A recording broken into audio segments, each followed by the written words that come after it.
KPK telah menetapkan yang pertama saudara YJQ selaku ex-Menteri Agama dan yang kedua saudara IAA selaku staf sus Menteri Agama pada saat itu.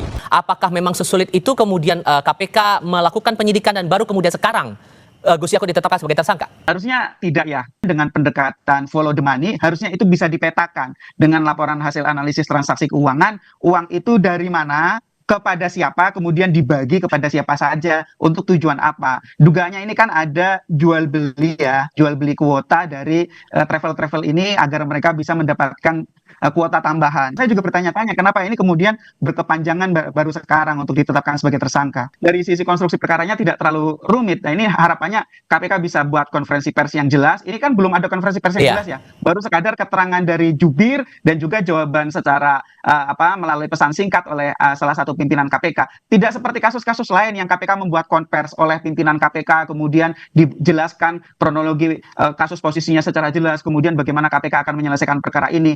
Ini kan baru 2 ya tersangkanya. Yang lain bagaimana gitu? Karena baru 2, tapi Anda membacanya konstruksi yang ada sekarang masih ada kemungkinan tersangkanya bertambah? Jelas.